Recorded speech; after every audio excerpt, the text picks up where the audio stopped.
नमस्कार मित्रों आपका स्वागत है, हार्दिक अभिनंदन है आपके अपने चैनल मनी मंत्रास पे। मित्रों, आज मैं एक नया सब्जेक्ट लेकर के आया हूँ। वो सब्जेक्ट बहुत ही चिंतामय है। हम सब एज ए पेरेंट्स कहीं ना कहीं इस बात को लेकर चिंतित रहते हैं कि जो हमारे घर में छोटे बच्चे हैं उनके लिए हम क्या बेहतर निवेश कर सकते हैं। दोस्तों, मैंने कई ऐसे निवेश देखे हैं अपने जीवन काल में, अपने पिछले 21-22 साल के अनुभवों में। जो निवेश आप तो कर तो रहे हैं, लेकिन इन्फ्लेशन को बीट नहीं कर पा रहा है वो निवेश आपका। वो इन्फ्लेशन बीट नहीं होने से आपका हो क्या रहा है कि आपको तो लग रहा है कि आपके इन्वेस्टमेंट के ऊपर आपको ब्याज मिल रहा है, इंटरेस्ट मिल रहा है, प्रॉफिट मिल रहा है, लेकिन एक्चुअल में वो प्रॉफिट नहीं होता है।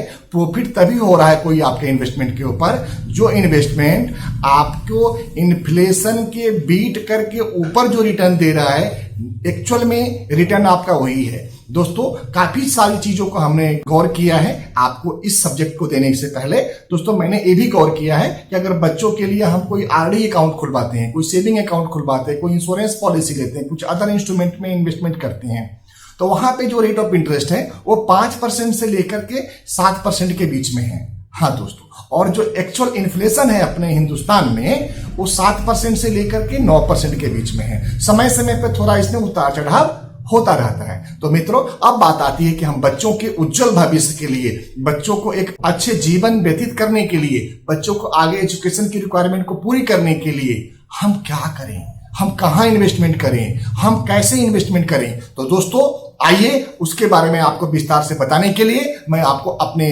डेस्कटॉप पे लेकर चलता हूं और वहां आपको विस्तृत जानकारी देता हूं। दोस्तों, फंड का नाम है LIC चिल्ड्रेन गिफ्ट्स फंड। ये फंड्स का जो क्लोजिंग डेट है 24 जुलाई 2020 का है, जो 17 रुपये 32 पैसे के ऊपर क्लोज हुआ था।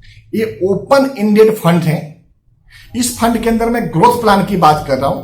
ये जो फंड का क्लास है ये हाईवर्ड क्लास के आता है, जो बैलेंस हाईवर्ड कैटेगरी में से बिलोंग करती है।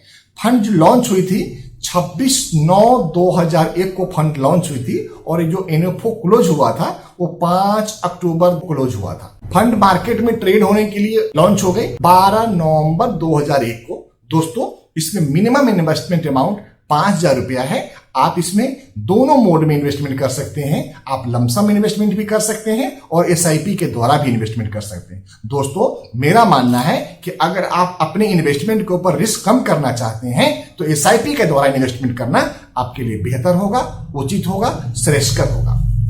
दोस्तों, फंड की अगर एसेट साइज की बात करें तो लगभग 11 करोड़ के आसपास में फंड का साइज है। फंड में कोई भी एंट्री लोड नहीं है, जो सबसे अच्छी बात है और सबसे बेहतरीन चीज है, और कोई भी एग्जिट लोड भी नहीं है। इस फंड की सबसे बड़ी जो अच्छाई है वो एग्जिट लोड नहीं होना है। दोस्तों, आप अपने छोटे छोटे बच्चों के लिए, उनके भविष्य के लिए, उनके आगे की एजुकेशनल रिक्वायरमेंट पूरा करने के लिए, उनके आगे बिजनेस एस्टेब्लिशमेंट के लिए, इस तरह के लिए आप बड़े कॉर्पस की इकट्ठा करने की तलाश में हैं, तो मैं उसी की नजर से, उसी बात को ध्यान में रखते हुए मैं आज आपको इस फंड में इन्वेस्टमेंट करने की बात करवा रहा हूं। दोस्तों, अगर इस फंड की परफॉर्मेंस की बात देखेंगे तो मैं एब्सोल्यूट रिटर्न की बात करूंगा। तो जब से फंड आया है 73 का एब्सोल्यूट रिटर्न है। पिछले 10 सालों में 62 का एब्सोल्यूट रिटर्न है। पिछले 5 सालों में लगभग 19 का एब्सोल्यूट रिटर्न है। पिछले 1 सालों में भी अगर आप देखें तो बहुत बेहतरीन रिटर्न है। 3 महीनों में 14.21% का एब्सोल्यूट रिटर्न है। 1 मंथ में 6.17 का रिटर्न है और 1 वीक में 1.08% का रिटर्न है। उसी कंपैरिजन में अगर आप इसको CAGR के पॉइंट ऑफ व्यू से अगर कैलकुलेशन को देखते हैं तो 1 वीक में 56.44% का रिटर्न है। 1 मंथ में 75.05% का रिटर्न है। 3 मंथ में 57% का रिटर्न है। और एक लॉन्ग टर्म में भी देखेंगे तो आपको एक अच्छा रिटर्न्स इसमें देखने को मिलेगा। मित्रों, मैं आगे बढ़ते हुए इसी क्रम में इस फंड्स की अगर स्कीम की बीटा की बात करा जाए तो बहुत अच्छा बीटा मेंटेन किया है स्कीम ने अपने आप को, जो 0.89 का है, और शार्प रेशियो भी बहुत जबरदस्त है जो -0.30% है। इसके लिए तो मैं उनके जो फंड मैनेजर हैं उनको मैं धन्यवाद करता हूं कि उन्होंने शार्प रेशियो इतना बढ़िया बना करके रखा है फंड का। स्टैंडर्ड डेविएशन के सर कहना ही क्या है। इसमें तो फंड मैनेजर बधाई के पात्र हैं। मैं उनको नमस्कार करता हूं, मैं उनको सैल्यूट करता हूं। उनको शार्प स्टैंडर्ड डेविएशन को मेंटेन करने के लिए जो 16.22 का है। दोस्तों, इस फंड मैनेजर के बारे में आपसे चर्चा कर लो। फंड मैनेजर जो है मर्जवान ईरानी साहब हैं, जो बहुत अनुभवी हैं, काफी लंबे समय से LIC म्यूचुअल फंड के फंड को मैनेज कर रहे हैं। इनके फंड कई ऐसे फंड्स हैं जो अपने कैटेगरी में 5 स्टार, 4 स्टार और 3 स्टार रेटिंग को प्राप्त है और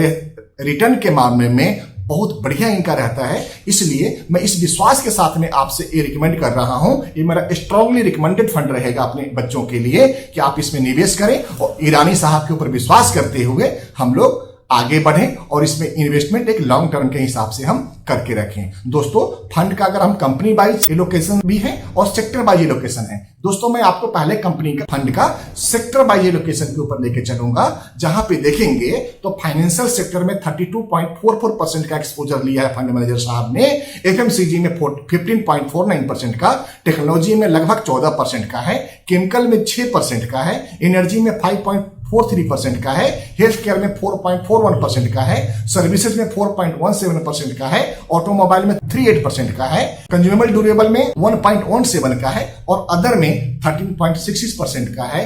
टॉप 3 सेक्टर में 61.66% का इनका एक्सपोजर है। मेरा ईरानी साहब को सलाह रहेगा कि अगर हेल्थ केयर और फार्मा केयर में थोड़ा सा और एक्सपोजर बढ़ा दिया जाता तो और बेहतर परफॉर्म हो सकता था फंड्स का, और एक लॉन्ग टर्म के हिसाब से डेफिनेटली आपने फंड को बहुत बेहतर ढंग से मैनेज किया हुआ है। अगर मैं बात करूं आपको कंपनी बाय एलोकेशन का, तो टोटल पोर्टफोलियो का लगभग 9% के आसपास में HDFC बैंक में जो एक्सपोजर है, जो बहुत बढ़िया बैंक है, इंडिया का टॉप प्राइवेट लीडिंग बैंक में से एक है। दूसरे नंबर पे कोटक महिंद्रा बैंक के अंदर भी इनका 6.25% का एक्सपोजर है और उतना ही के लगभग में ICICI बैंक का है। तो अगर ये बात देखा जाए कि इंडिया के प्राइवेट 3 जो सबसे प्रमुख बैंक है उनमें इनका एक्सपोजर अच्छा खासा है। इसके अलावा Nestle India consumer durable category से आती है, TCS और इन्फोसिस इनका IT सेक्टर से है, SBI लाइफ इनका जो इंश्योरेंस सेक्टर से बिलोंग करती है, वो भी एक अच्छा इनका लॉन्ग टर्म के लिए इन्वेस्टमेंट है। चोरामंडलम इंटरनेशनल, सैफाली इंडिया जो हेल्थ केयर को बिलोंग करती है, अच्छा है। और भी कुछ फंड्स और बेहतर इसमें ऐड किए जा सकते हैं। बाकी